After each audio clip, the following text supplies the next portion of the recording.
श्री शिवाय नमस्तुभ्यम। हर हर महादेव।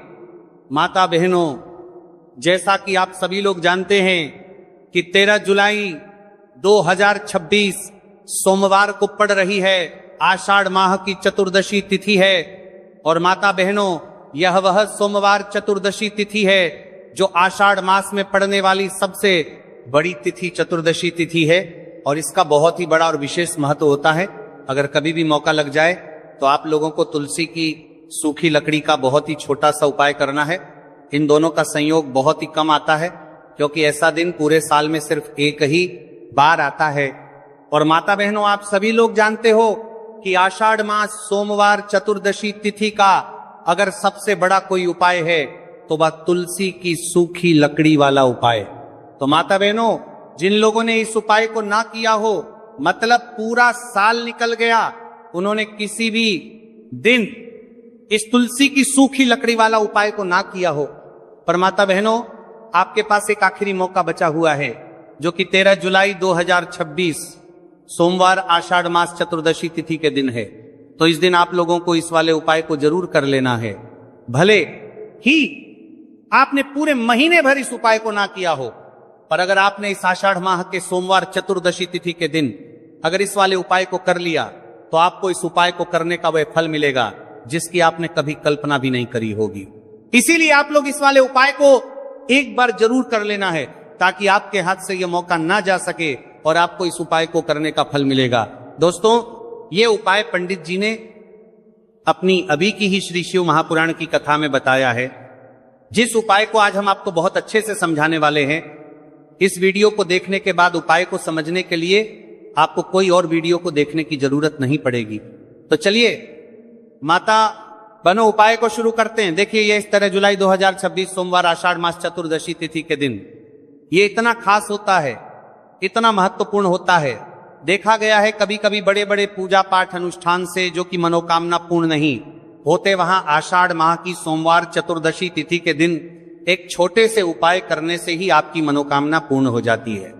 और बहुत सारे लोगों ने इस उपाय को किया भी है और उनको इस उपाय को करने का फल भी जरूर मिला है। अगर आप लोग भी इस उपाय को करना चाहते हैं तो आप इस उपाय को पहले अच्छे से समझ लेना, सुन लेना, उसके बाद करना। आपको इस उपाय का फल जरूर मिलेगा।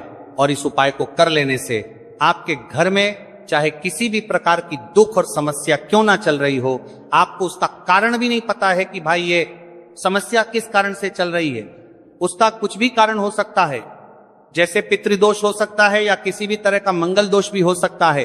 तो इस दिन आप लोगों को ये वाला उपाय कर लेना है। ये कैसा उपाय है? जिस उपाय को अगर किसी विशेष दिन पर किया जाए तो भाई उस विशेष दिन का जो है वह तो हमें मिलता ही मिलता है। पर हमने उस दिन पर इस उपाय को किया है तो हमें उससे भी बड़ा फल मिलता है, और फल बहुत जल्दी मिलता है, क्योंकि आप इस उपाय को बहुत ही बड़े और विशेष दिन पर कर रहे हो। तो चलिए अब उपाय के बारे में बात करते हैं।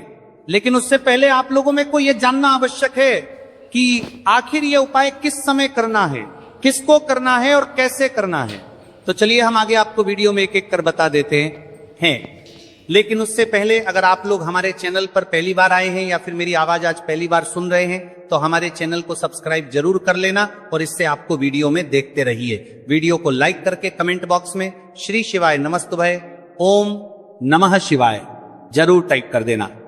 तो माता बहनों, इस तुलसी की सूखी लकड़ी वाला उपाय को हमें 13 जुलाई 2026 सोमवार चतुर्दशी तिथि के दिन कैसे करना है, किसको करना है, किस समय करना है और कहां पर करना है, ये सारे सवालों के जवाब आपको इस वीडियो में मिल जाएंगे। और जो ये वीडियो देखिएगा भाई, उसको तुलसी की सूखी लकड़ी वाला उपाय जरूर करना चाहिए, क्योंकि इस दिन लहसुन का भी बहुत ही बड़ा और विशेष महत्व होता है। और जब बात आ जाए तुलसी की सूखी लकड़ी वाला उपाय की, तो ये सोने पर सुहागा वाली बात हो जाती है, और ये एक बहुत ही बड़ा उपाय होता है। अब माता बहनों, इस तुलसी की सूखी लकड़ी वाला उपाय को आखिर करना किसको है, सबसे पहले हम लोग वो बात जान लेते हैं। तो देखो, घर की जो बड़ी माताएं बहनें होती हैं, उन माताओं बहनों में से कोई भी एक बड़ी माता बहन इस वाले उपाय को कर सकती हैं। और माता बहनों, अगर आप चाहे तो अपने घर में से सभी सदस्यों को भी इस उपाय को करवा सकते हैं। अगर किसी व्यक्ति की खुद की कोई मनोकामना है, खुद की कोई दुख और परेशानी है जो कि वो अपने लिए ही करना चाहता है, इस वाले उपाय को तो वो खुद अपने लिए भी कर सकता है। बाकी अगर कोई घर में से ऐसा है जो कि अपने पूरे घर परिवार की सुख और शांति के लिए ये वाला उपाय करना चाहता है तो भाई वो भी कर सकता है, हो सकता है उसमें भी कोई दिक्कत वाली बात नहीं है। कहने का मतलब यह है कि इस उपाय को हर एक सदस्य भी कर सकता है और पूरे घर परिवार के सदस्य के लिए घर की बड़ी माताओं बहनों में से कोई एक माता बहन भी कर सकती है। माताएं बहनें अगर घर में उपस्थित ना हो या वह ये वाला उपाय ना कर पा रही हो तो फिर घर का कोई बड़ा सदस्य भी इस तुलसी की सूखी लकड़ी वाला उपाय को कर सकता है, चाहे फिर वो पुरुष ही क्यों ना हो, उसमें कोई भी दिक्कत वाली बात नहीं। उसके बाद में माता बहनों जो अगला प्रश्न निकल कर आता है वो ये आता है इस उपाय को लेकर के कि आखिर इस उपाय को हमें किस समय करना है, सुबह के समय करना है कि शाम के समय करना है। तो देखो इस वाले उपाय को आप लोग सुबह के समय भी कर सकते हो और शाम के समय प्रदोष काल में भी कर सकते हो। अब अगर आप पूछो कि भाई साहब सबसे उत्तम समय कौन सा रहेगा इस तुलसी की सूखी लकड़ी वाला उपाय को करना है, कहा तो हम आपसे बस यही कहेंगे कि इस उपाय को आप सुबह के समय करेंगे तो ज्यादा बेहतर होगा। बाकी अगर प्रदोष काल शाम के समय भी करेंगे तो भी अच्छा होगा, उसमें कोई भी दिक्कत वाली बात नहीं है। तो अब माता बहनों जो अगली सबसे बड़ी और महत्वपूर्ण बात आती है वो ये आती है कि सुबह अगर हम उपाय को करेंगे तो हमें कितने बजे से लेकर कितने बजे तक के बीच में करना है, और शाम के समय प्रदोष काल में करेंगे तो हमें कितने बजे से लेकर कितने बजे के बीच में करना है। तो देखो सुबह जितनी जल्दी हो सके आप उपाय को करने की कोशिश करना। बाकी अगर किसी कारणवश लेट भी हो जाओ, थोड़ी देर भी हो जाए तो 10 या 11 बजे तक भी आप उपाय कर लेना और 12 बजे से ज्यादा देरी ना हो, ठीक है।